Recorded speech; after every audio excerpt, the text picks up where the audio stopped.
put the cape on his back and become a hero here for these fans. 58-yard attempt for the win!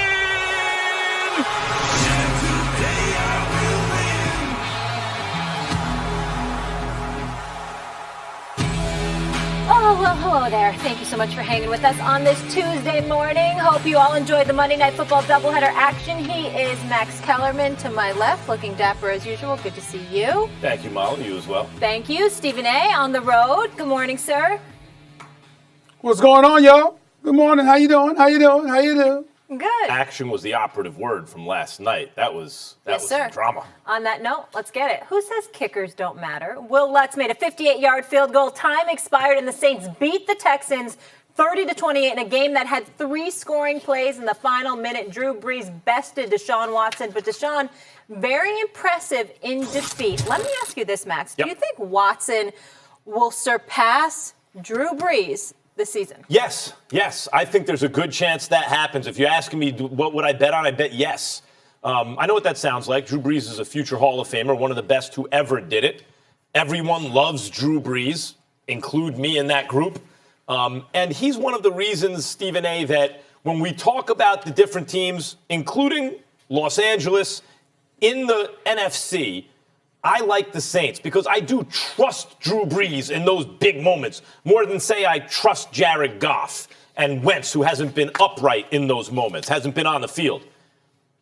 But I got to say, if you look at Deshaun Watson, I'm not talking about how their teams will fare. The Saints are a better team than the Texans, I believe. But if you just isolate quarterback play and ask, who would you want, do you think, by the end of this season on your team?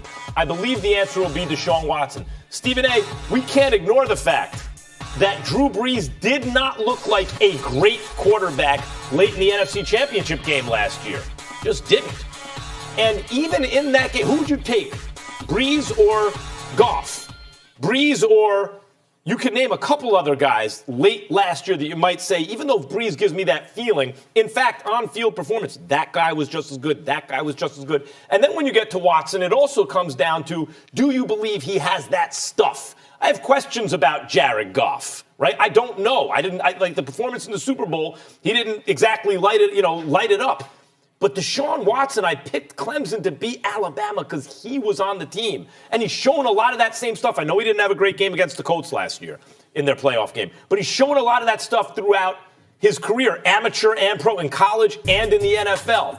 And then it comes down to last night's performance, all the sacks, all that kind of stuff. Offensive lines take a minute to come together.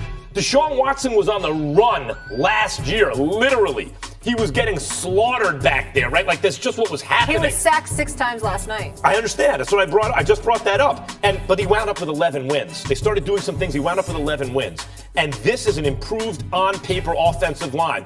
Tunsil is a stud. We know that. He's a baller, Stephen A., but especially with line play. It doesn't come together week 1. I believe by week 5 or 6, this line comes together. I believe Deshaun Watson will lead his team to the playoffs, and I believe once there, he is a quarterback you are going to want on your team. I'm going to say yes to this question.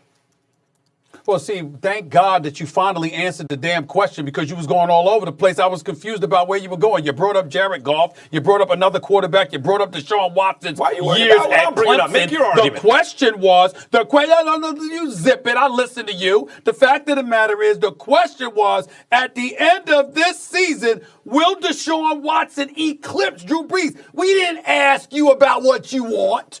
We asked you about whether or not Deshaun Watson was going to eclipse. I started my answer with Drew yes, Brees. and I ended it with yes, and in the middle was the explanation. I mean, my goodness, you're all over the damn place. I don't understand what you're saying. Here's the deal. Hell no, he ain't going to eclipse Drew Brees, all right? And as far as I'm concerned, last night was evidence of that. You saw Deshaun Watson come back in the fourth quarter. I saw him ball the way that he did. I saw him complete 66% of his passes. I also saw Drew Brees complete 74% of his passes. I saw Drew Brees in the clutch, needing 35 yards to put Lutz in field goal range, get exactly 35 yards on 3 receptions. Just finding a way to deliver the goods even at age 40. We keep talking about Tom Brady and that cliff. You swore Tom Brady was on. How'd that work out for you? But there's another individual that's ignoring that clip to some degree as well. And his name would happen to be Drew Brees, who's religiously throwing for over 4,800 yards per season, who continues to showcase his greatness on a weekly basis, season after season after season. When I look at Deshaun Watson, I'm looking at a 24-year-old stud who manages to find a way to win games. I have no doubt that the future is incredibly bright for him, and he's something special. But at the end of this season right here, I'm going to be looking at Deshaun Watson above Drew Brees. The only thing I'm going to be looking at is the fact that he doesn't have nearly as much dust on his birth certificate as Drew Brees has. That's about it. Drew Brees is Drew Brees. And last night he showed us why he is that dude, and he continues to be that dude. It's why I got New Orleans coming out of the NFC, not the Dallas Cowboys. What did Deshaun Watson? I mean, did you pick New Orleans? Did you pick New Orleans? I did. Before I think New Orleans is the best team, top to bottom, and part of that is Drew Brees. This is not a knock against Drew Brees. This is a pro-Deshaun Watson argument. That's why I compared him to Jared Goff and some others, because it's not just that Deshaun Watson may put up numbers. He put up over 4,200 yards last year. He marvels at Drew Brees' consistency, right? Every year, 5,000 yards. But at the end of last season, even look at the NFC Championship game, the feeling we all have about Drew Brees was not demonstrated on the field late. And what did many of us say? Stephen, I believe you said this too. Like, Drew Brees did not look good at the end of that game. No one's perfect. It may not be his age, but he looked tired and he looked old at the end. And Deshaun Watson, he has growing pains, of course. Second-year player, went through a stretch in the middle of last year where he looked fatigued and all that stuff. He has that experience now. And he is a guy who you say there's some guys you believe in the clutch, whose teammates look like they want to play for, who have faith in their quarterback, and he has faith in them. Deshaun Watson. And what do they look at Drew Brees as? Deshaun Watson, I'm not arguing that against Drew Brees. I'm saying Deshaun Watson has that. And even in the face of all the sacks last year early, they wound up winning 11 games. What's the problem? Did they not win 11 games? Did they not win 11 games last year? And did they not improve the offensive line in the offseason? Every time I bring up something about Drew Brees, you're like, I'm not arguing against Drew Brees.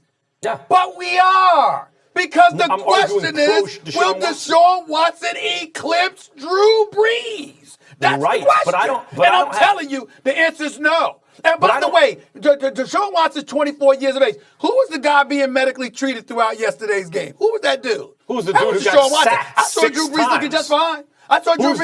Who's the guy who got sacked 6 times? And the last one was on Tunsil. That is why I'm focusing on offensive line play. They drafted 2 guys. They brought in a stud very recently, a couple weeks ago. Line play takes week after week after week in the regular season. It's not going to hit the ground running week 1. It's not like you just bring in a running back and he can run the ball. Yeah. Oh my God! Stop the presses!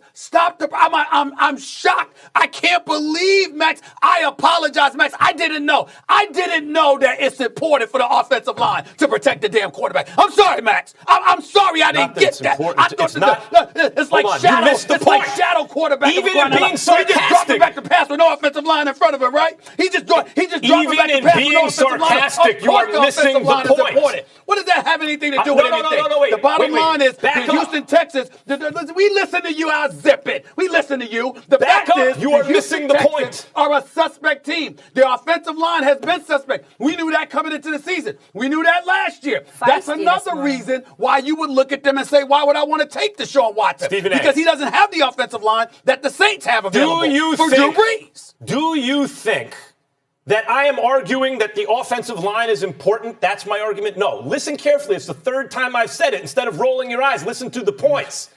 The offensive line. You don't make them. That's the problem. The offensive line is a part of a football team that frequently, when you bring in new pieces, does not gel right away. It takes time together. So I do not expect this line to be as porous late as it was early, particularly when Deshaun Watson's blind side help is one of the best in the league. They don't know how to play together yet. They will figure that out by the end of the year, giving Watson better protection by then. All right. And the 11-win Deshaun Watson from last year will improve this year. Okay. The Saints get the Rams next week. It'll be a tough test for Drew Brees. That one is in L.A. And Deshaun Watson will get the Jags without Nick Foles. We will leave it there. Let's all be nice to each other. That's our motto for today. Who needs Antonio Brown? The Raiders make a statement on Monday Night Football, but with Oakland